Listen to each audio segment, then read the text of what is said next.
क्या होता है जब 20 साल पहले जिस लड़की को दुनिया की सबसे खतरनाक बॉस ने रुला रुला कर काम सिखाया था, वो लड़की एक दिन उसी बॉस को बचाने के लिए वापस आ जाए। यही है द डेविल वियर्स प्राडा 2 की कहानी, और इसका आखिरी ट्विस्ट आपको हिला देगा। एंडी सैक्स अब वो नई नवेली लड़की नहीं रही जो मिरांडा प्रीस्टली के ऑफिस में डरते डरते घुसती थी। अब वो एक जानी मानी पत्रकार बन चुकी है। वैनगार्ड नाम की एक बड़ी न्यूज कंपनी में काम करती है और आज रात एक बहुत बड़े अवार्ड शो में अपनी पूरी टीम के साथ बैठी है। सब खुश हैं, तालियां बज रही हैं, लेकिन तभी अचानक एंडी के फोन पर एक मैसेज आता है और वो मैसेज उसकी पूरी दुनिया हिला देता है। कंपनी ने टेक्स्ट के जरिए पूरी न्यूज रूम को नौकरी से निकाल दिया है। यानी अवार्ड फंक्शन के बीचों बीच एंडी और उसके सारे साथी बेरोजगार हो चुके हैं। लेकिन एंडी हिम्मत नहीं हारती। वो स्टेज पर जाती है, अपना अवार्ड लेती है और पत्रकारिता की अहमियत पर इतनी दिल छू लेने वाली स्पीच देती है कि पूरा हॉल तालियों से गूंज उठता है। किसी को नहीं पता था कि यह छोटा सा भाषण उसकी जिंदगी को फिर से रनवे मैगजीन के दरवाजे तक ले जाएगा। दूसरी तरफ रनवे मैगजीन में मिरांडा प्रीस्टली अपने आप में एक तूफान से जूझ रही है। स्पीडफैश नाम की एक कंपनी पर आरोप लगा है कि वो मजदूरों से बंधुआ मजदूरी करवाती है और रनवे पर इल्जाम है कि उसने उस ब्रांड को बढ़ावा दिया। यह स्कैंडल मिरांडा के पूरे करियर और मैगजीन की साख को खतरे में डाल रहा है। मिरांडा अकेली नहीं है, उसका पुराना साथी निगेल अब भी उसके साथ कंधे से कंधा मिलाकर खड़ा है और एक नई असिस्टेंट हमारी हर रोज खुद को साबित करने की कोशिश कर रही है ताकि वो अगली एमिली बन सके। इस बीच एक और खबर सबको चौंका देती है। मिरांडा ने अब स्टुअर्ट नाम के एक शख्स से शादी कर ली है और इस रिश्ते ने रनवे के अंदर के पावर गेम को भी थोड़ा बदल दिया है। कंपनी के चेयरमैन इर्व रविड्स बार बार फोन करके मिरांडा पर दबाव डाल रहे हैं कि इस स्कैंडल को जल्दी संभाला जाए और उनका बेटा जे, जो खुद भी कंपनी में बड़ा रोल निभाता है, एंडी की वायरल स्पीच का वीडियो देख लेता है। बस यहीं से कहानी में वो मोड़ आता है जो एंडी को वापस रनवे की दुनिया में खींच लाता है। एंडी अपने छोटे से पुराने अपार्टमेंट में लौटती है, टूटी हुई, लेकिन उसकी सबसे अच्छी दोस्त लिली उसे संभालती है, हौसला देती है। तभी इर्व रविड्स खुद एंडी को फोन करता है और एक ऑफर देता है, रनवे के फीचर्स डिपार्टमेंट में वापसी का ऑफर, ताकि एंडी अपनी कलम से मिरांडा और मैगजीन को इस बुरे दौर से निकाल सके।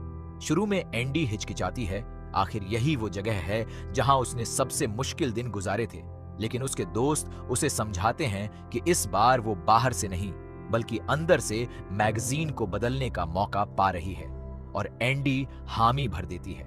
रनवे लौटते ही एंडी की मुलाकात निगेल से होती है और यह मुलाकात बहुत ही भावुक होती है, लेकिन मिरांडा को एंडी याद तक नहीं है।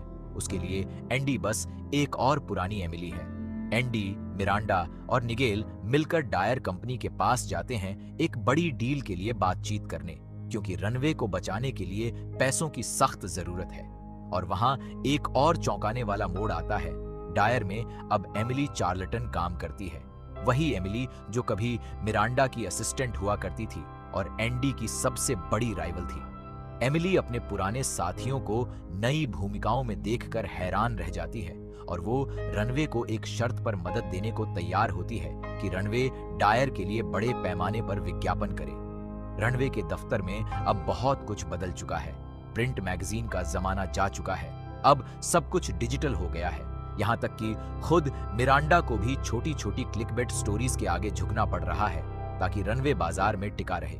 एंडी की मुलाकात होती है चार्ली नाम के एक शख्स से जो कंपनी का चेयर संभालता है और अपनी नई असिस्टेंट जिन चाओ से।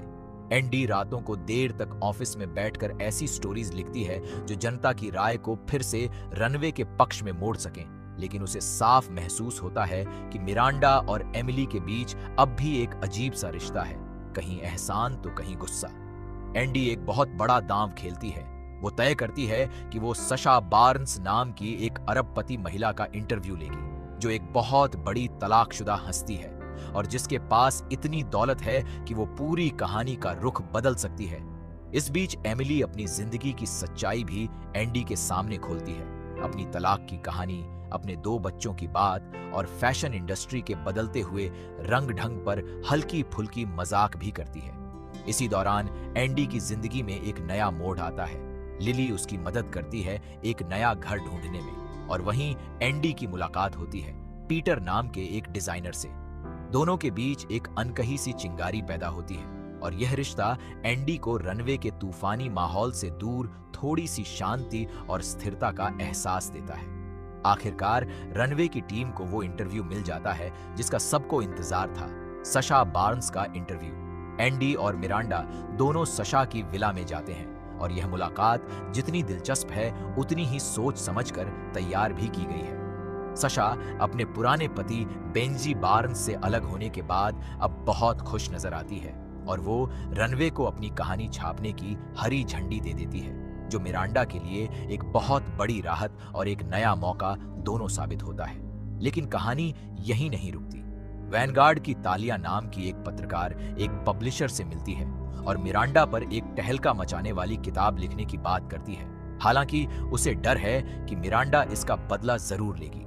इसी बीच एक वीकेंड पर मिरांडा एंडी को अपने लेक हाउस पर एक पार्टी में बुलाती है, जहां ईर्व और जे के अलावा कई बड़ी हस्तियां भी मौजूद हैं। पार्टी के बीचों बीच अचानक ईर्व को दिल का दौरा पड़ जाता है, और यह घटना पूरी कहानी का रुख बदल देती है।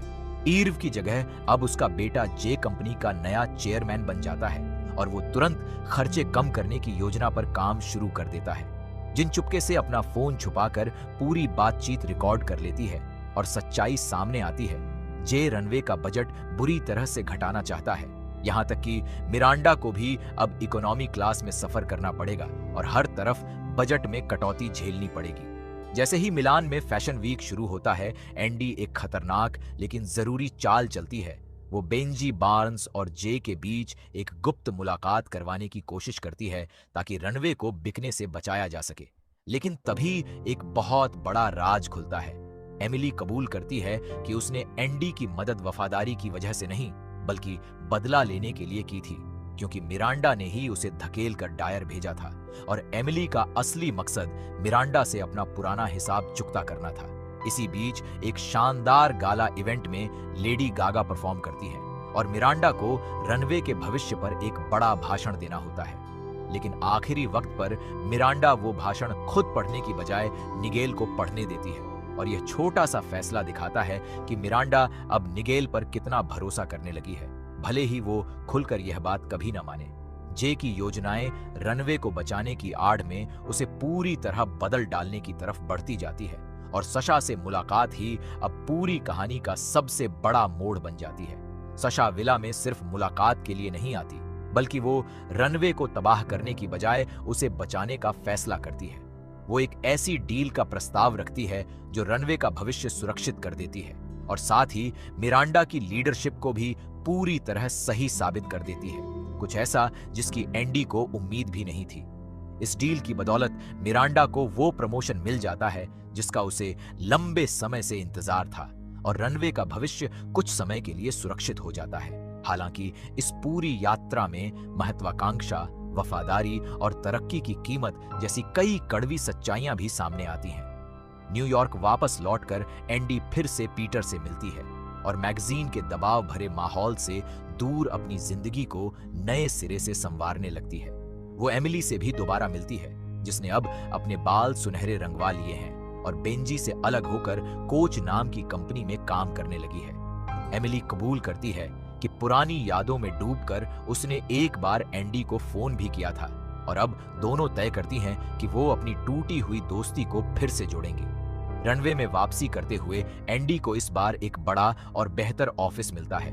अमारी, जिनचाओ और चार्ली तीनों को प्रमोशन मिलता है, और एंडी को निगेल से पता चलता है कि असल में एंडी की स्पीच का वीडियो ईर्व और जे तक पहुंचाने वाला और कोई नहीं, बल्कि निगेल खुद था, जिसने चुपचाप एंडी की वापसी की राह तैयार की थी। एंडी अपना नया आर्टिकल मिरांडा को देती है, और मिरांडा उसे पढ़ते हुए एक हल्की सी दुर्लभ मुस्कान देती है, वही मुस्कान जो दिखाती है कि दोनों औरतों के बीच बरसों की तलखी अब धीरे धीरे नरम पड़ने लगी है।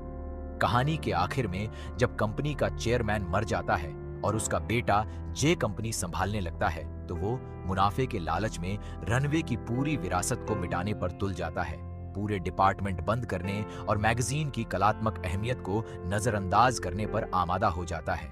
रनवे को बचाने के लिए एंडी एक बड़ी योजना बनाती है, एमिली और उसके अमीर मंगेतर बेंजी की मदद से मैगजीन को खरीदने की योजना। लेकिन एमिली का अपना ही एक छुपा हुआ एजेंडा निकलता है। वो खुद मैगजीन पर कब्जा करना चाहती है और मिरांडा को पूरी तरह बाहर करना चाहती है। तनाव अपने चरम पर पहुंचता है, लेकिन आखिरकार एंडी और मिरांडा अपने पुराने मतभेद भुलाकर एक साथ आ जाती हैं और बेंजी की पूर्व पत्नी सशा से संपर्क करती है। सशा आखिरकार मैगजीन खरीद लेती है और यह पक्का करती है कि मिरांडा ही रनवे की लीडर बनी रहे। यह अंत उन सभी किरदारों के लिए जीत की तरह है जो वाकई रनवे की अहमियत समझते हैं। मिरांडा न सिर्फ अपनी जगह बचाए रखती है, बल्कि उसे वो प्रमोशन भी मिलता है जिसका उसे लंबे समय से इंतजार था। वहीं एंडी को मैगजीन में एक नया मकसद मिलता है और पीटर के साथ उसका रिश्ता भी आगे बढ़ता रहता है। निगेल को भी आखिरकार वो पहचान मिलती है जिसका वो हकदार था और एक बड़े फैशन इवेंट में वो पूरी शान से सामने आता है। यहाँ तक कि एमिली, जिसकी योजना नाकाम हो जाती है और जिसे बेंजी छोड़ देता है, आखिर में एंडी के साथ अपनी दोस्ती फिर से मजबूत करके सुकून पा लेती है। ये फिल्म हर किरदार को एक नई शुरुआत देती है। असिस्टेंट्स को प्रमोशन मिलता है और मिरांडा एंडी को उसके ऊपर एक किताब लिखने की इजाजत तक दे देती है, जो आगे एक नई कहानी के दरवाजे खोल देती है। यह सिर्फ एक फैशन मैगजीन की कहानी नहीं है, बल्कि यह कहानी है असली पत्रकारिता की अहमियत की, कला की कीमत की और उन लोगों की जो सिर्फ मुनाफे के लिए नहीं बल्कि किसी बड़े मकसद के लिए साथ मिलकर लड़ते हैं। द डेविल वियर्स प्राडा 2 यही सिखाती है कि जब असली रिश्ते, असली मेहनत और असली जज्बा साथ आ जाएं, तो कोई भी ताकत उन्हें हरा नहीं सकती। अगर आपको यह कहानी पसंद आई हो तो वीडियो को लाइक जरूर करें और चैनल को सब्सक्राइब करना ना भूलें।